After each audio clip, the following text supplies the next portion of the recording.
নমস্কার, আমি দিব্যেন্দু শঙ্কর ভট্টাচার্য। রুদ্র take the action. আপনারা জানেন এখনও 1 মাস হয়নি ভারতীয় জনতা পার্টির আজকে জয়ী হয়েছেন এবং ভারতীয় জনতা পার্টি তার মন্ত্রিসভা গঠন করে একে একে মন্ত্রীরা তারা তাদের নিজের জায়গায় গিয়ে কাজকর্ম শুরু করেছেন। কিন্তু এরই মধ্যে আমাদের নিচের তলার যারা সৈন্যবাহিনী আছেন তারা একে একে তৃণমূল কংগ্রেসের সঙ্গে যোগাযোগ রাখছেন এবং তৃণমূল কংগ্রেসকে দিয়ে বিভিন্ন রকম পরিষেবা নেওয়ার চেষ্টা করছেন। কেন আমাদের বিজেপির মধ্যে এরকম কার্যকর্তা নেই, বা এই বিজেপির মধ্যে প্রশাসনকে হাতে রেখে কাজ করবার ক্ষমতা নেই। আমার সেটাই জানার ইচ্ছা যে বিজেপির মধ্যে কি প্রশাসন আলাদা আছে, আর যদিও বা আলাদা থাকে তারা নিরপেক্ষভাবে কাজ করবে। আপনার যদি সততা থাকে, আপনার যদি বুদ্ধি থাকে, সেই হিসেবে কাজ করবে।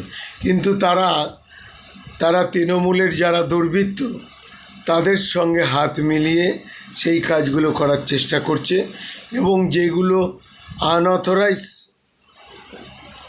কনস্ট্রাকশন হচ্ছে বা বিল্ডিং হচ্ছে তাদেরকে পরিষেবা দেওয়ার চেষ্টা করছে অর্থের বিনিময়ে,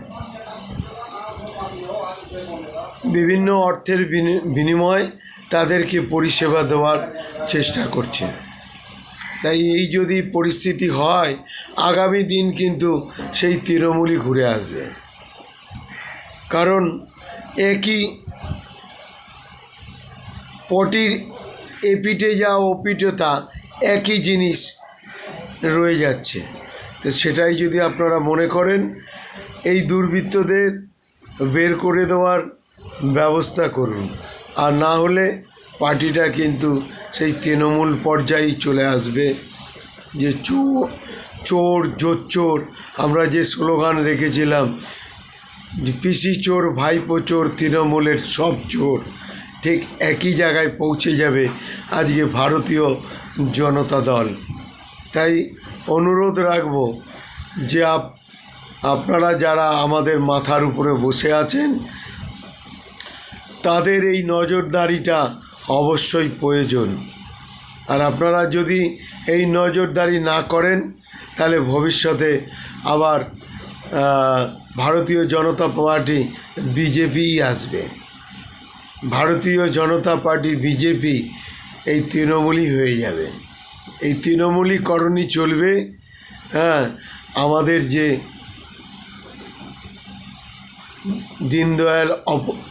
দীনদয়াল উপাধ্যায় আর শ্যামাচরণ লাহিড়ির যে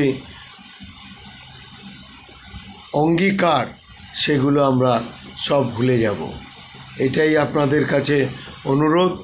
আশা রাখব আগামী দিন আপনারা ভালো থাকবেন এবং আপনারা এই অনুরোধটা অবশ্যই শুনবেন।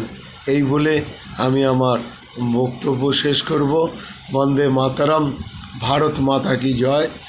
আর আজকের আমাদের প্রতিবেদন পাবেন যারা মৃত্তিকা শিল্পী, যে পশ্চিমবাংলার বুকে মৃত্তিকা শিল্পীরা আছেন, তারা আজকে একটা র্যালি করছেন। সেই র্যালিটা যাবে নবান্ন পর্যন্ত। তা সেই মৃত্তিকা শিল্পী নিয়েই আজকে আমি কতগুলো প্রতিবেদন রাখব। এই শিল্পীটা শেষ হয়ে যাচ্ছে পশ্চিমবাংলার থেকে।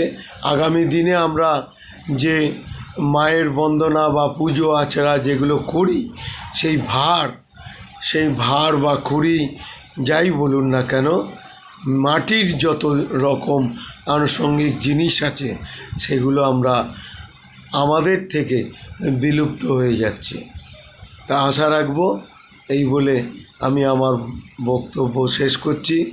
আমার পরের নেক্সট বক্তব্য মৃত্তিকা শিল্পীদের নিয়ে আপনারা দেখবেন এবং আশা রাখবো মুখ্যমন্ত্রীর কাছে এবং প্রধানমন্ত্রীর কাছে আমরা ডবল ইঞ্জিন সরকারে বাস করি, এদের যেন মৃত্যু না ঘটে, এদেরকে জীবিত রাখা যায় এবং ভারতবর্ষের মাটিতে না পশ্চিমবাংলার মাটিতে আমরা এদেরকে জীবিত রেখে পশ্চিমবাংলাকে নতুনকরণ করতে চাই। এই বলে আমার বক্তব্য শেষ করছি। বন্দে মাতারাম, ভারত মাতা কি জয়। নমস্কার।